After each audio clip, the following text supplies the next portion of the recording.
and corresponding threats that will arise from techno-revolutionaries, terrorists, and you.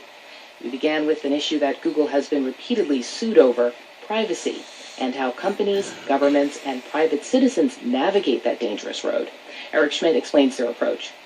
Unless people fight for privacy, they will lose it in countries which have no history of concern over privacy. In the Western world, the governments will ultimately figure out a balance between these two, the legitimate use of by the police of this kind of information and the incorrect use by others. But in many countries, there's no history of privacy at all, and so the government can go in and essentially create a police state without any protections for citizens, and no one will even notice. And once those systems are in place in those countries, it'll be difficult to reform them. The other aspect of this, which we've come to appreciate even more because we've met a lot of parents around the world, whether you're in New York or Saudi Arabia or a part of Asia, educating the next generation as they're coming online young and fast is going to be important regardless of what kind of society it is. And you're right that people should actually have the privacy talk, the online privacy talk, maybe even before they have the sex talk. We think they absolutely should. Because it's actually going to be relevant years before it's relevant to talk about the birds and the bees. So the parent sits there and says, there's really no delete button for what my 10-year-old or 11-year-old is about to post, and I really don't want this following them for the next 50 years. Now, Eric Schmidt, at one point in the book, you suggest that companies will need to invest more in legal departments because of all the lawsuits over privacy. And your company obviously has been criticized and sued over privacy concerns. At least 6 European governments right now are investigating Google's privacy policies. Is this the cost of doing business in the future for technological companies in the digital age? I think it is. In Google's case, we do in fact have this information. It's important that we respect the way we collected it and the purpose we were collected it for. In fact, the lawsuits in Europe are about the fact that we in fact publish the ways in which we use this information, and people want even more disclosure, and we're arguing over how much disclosure is necessary. We think we've done enough. But the fact of the matter is that Google has a huge responsibility to maintain your information, keep it under your control, and not misuse it, and we try very, very hard to achieve that. You raise a lot of questions about what this privacy could mean for people's ability to protect their identity, to protect their reputation, to protect themselves against governments. But you don't offer a whole lot of solutions in terms of ways of doing this. Why is that? Well, I think, this is Jared, part of the reason we wrote this book is because we have a fundamental belief that there's no country in the world that's worse off as a result of the Internet's arrival. But with 5 billion new people coming online, while we believe that that is fundamentally true and going to be more true, we also have unprecedented visibility into the world's challenges. As 5 billion new people come online, we wanted to provide an honest account of both the good and the bad that awaits us. What we tried to do in the context of our book is describe a number of challenges on the horizon, very few of which we believe are intractable, unearth some of the debates and attributes of the challenges that await us, and foster a debate about this. We believe it's irresponsible to only paint an optimistic view of the future without talking about, for instance, the 57% of the world's population that lives under autocracy that is going to come online faster than any other demographic in the world. And Eric Schmidt, for you, that same question. I have to ask, as someone who's the head of a company that for a long time it was the kind of do no evil attitude, but is this book recognizing that there aren't going to be positive actors always? I'm quite convinced that the Western world can resolve this tension between privacy and security well. I'm not as convinced that the countries that are new, that are run by autocrats, will get this right. And you can imagine, for example, that the Chinese censorship technology could easily be exported by China into other countries in return for minerals, which we talk about in the book. So you can imagine that the world will not be the same as what we expect here in the United States or in Europe.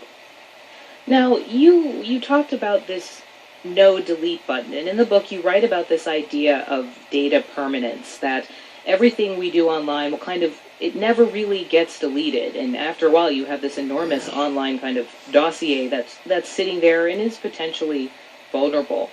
Now, doesn't this kind of fly in the face of what has been a long-time argument from technology companies that people can opt out if they have privacy concerns, that there's a way to kind of get out of this if you don't want to be a part of it? This is Eric. We were making the point about society as an overall point. Companies, of course, do opt-ins and other kinds of things.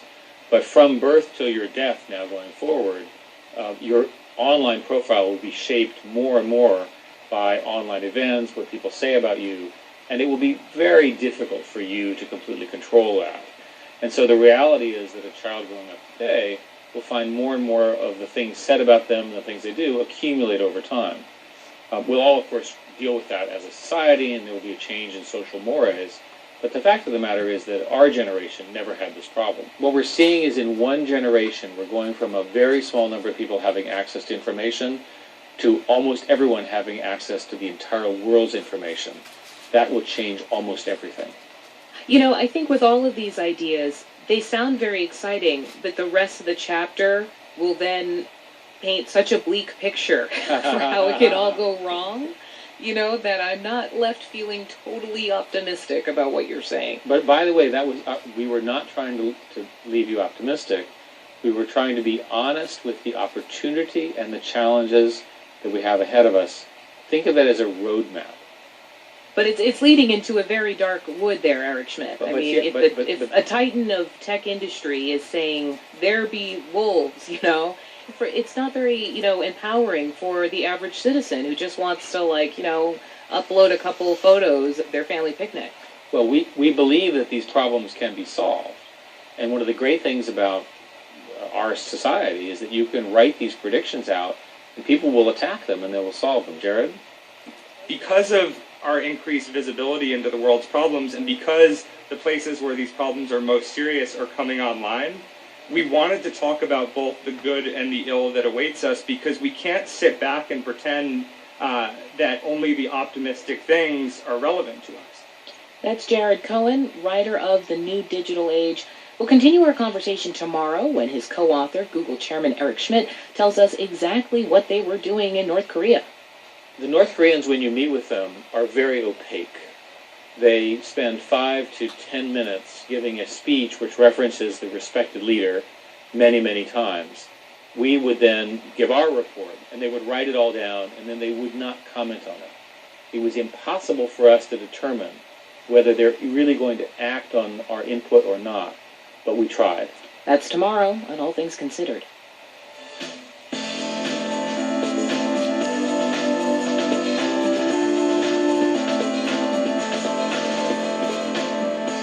Support for All Tech Considered comes from Carbonite, automatic and encrypted cloud backup solutions that provide access to backed up files from any device. Carbonite.com.